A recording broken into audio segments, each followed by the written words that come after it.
Bishop Sunil Mankin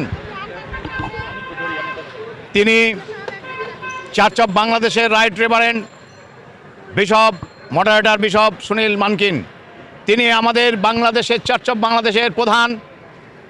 তিনি তার নিজের স্বেচ্ছাচারিতা প্রণয়ন করার জন্যে, নিজের স্বার্থ সিদ্ধি করার জন্যে কিছু আওয়ামী লীগের গুন্ডা বাহিনী দিয়ে, পেটু বুর্জাদের দিয়ে এবং আওয়ামী লীগের তৎকালীন স্বৈরাচারী সরকারের একজন যুব দলের কেন্দ্রীয় সদস্য, তাকে যুবলীগের কেন্দ্রীয় সদস্য স্বপন মণ্ডল মল্লিক তিনি করেছেন কি, তাকে সহায়তা করেছেন। এবং তিনি কয়েকদিন আগে বাংলাদেশ সরকার 5ই আগস্টের ঘটনাকে কেন্দ্র করে তাকে অ্যারেস্ট করে, সোপর্দ করে এবং তার সঙ্গে এই সুনীল মানকিন আছে। আমরা তার কাজের জন্যে আমরা শাস্তি চাই এবং তার রাজনৈতিক কর্মকাণ্ড একজন ধর্মযাজক হিসাবে কখনোই উচিত নয়।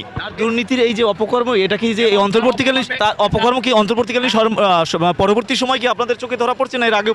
না, অন্তকালীন এই অপরাধটা তার কাজ করেছেন তিনি তৎকালীন সময়, বিশেষ করে স্বৈরাচার সরকারের আমলে তিনি রাজশাহীতে নিজের ইচ্ছা মতন জমি বিক্রি করেছে এবং সেই জমি বিক্রি করার কারণে তিনি 3 নম্বর আসামি হয়েছেন।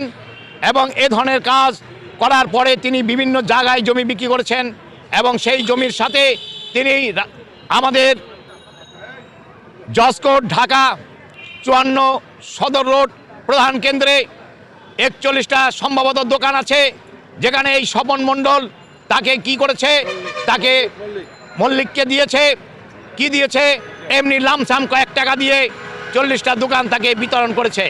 তিনি জোর করে 1.5 লক্ষ থেকে 2 লক্ষ এরকম ধরনের টাকা অ্যাডভান্স নিয়েছে। কি এর পূর্বে আর কখনো প্রেস ক্লাবে এই ধরনের আমরা ইতিপূর্বে এর আগে প্রেস ক্লাবে সম্মেলন করতে পারিনি, কারণ মডারেটর সুনীল মানকিন সে আওয়ামী লীগের লোক এবং আওয়ামী লীগের পেটুয়া বাহিনী দিয়ে আমাদেরকে সবসময় দমন পীড়নে রাখছিল, বিদায় আমরা রাস্তায় বেরোতে পারি নাই। শেখ হাসিনা পদত্যাগ করার পর আমাদের চার্চের মানুষরা তার বিপক্ষে সোচ্চার হয়েছে।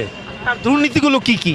তার দুর্নীতি হচ্ছে, সে একজন ধর্মীয় গুরু, সে হালুয়াঘাটে 3 একর জায়গা লামসাম দামে বিক্রি করে নিজের নামে কিনেছে এবং সে 2টা আলিশান বাড়ি করেছে এবং তার পাগল প্রতিবন্ধী ছেলেকে চার্চে চাকরি দিয়েছে, তার মেয়ের জামাইকে চাকরি দিয়েছে, তার শালা সুমন্দি আর তার বউকে প্রায় 8টি পদে চাকরি দিয়ে একক স্বৈরা শাসক হয়েছেন। আচ্ছা, এই যে তার দুর্নীতি, আপনারা যেমনটা বলছিলেন যে তিনি এই জায়গাটা কার কাছ থেকে ক্রয় করলো? জায়গাটা হলো আমাদের চার্চের, কিন্তু মডারেটর যিনি হন তিনি এটার প্রধান থাকেন, উনি দায়িত্বে থাকেন। তাই উনি এই জায়গাগুলো অনেক বেশি দামে বিক্রি করে কম দামে রেজিস্ট্রি করে সরকারের ট্যাক্স ফাঁকি দিয়েছে, যেটা দৈনিক আজকের কাগজে আসছে, প্রথম আলোতেও আসছে। আচ্ছা দর্শক, যেমনটা বলছিলেন একজন ধর্মগুরু, খ্রিস্টান ধর্মাবলম্বী, তিনি কিন্তু তার দুর্নীতির চিত্র যেমনটা তুলে ধরেছিলেন প্রেস ক্লাব অভিমুখে এসে এই যে ধর্মগুরুর বিরুদ্ধে যেমনটা বলছিলেন।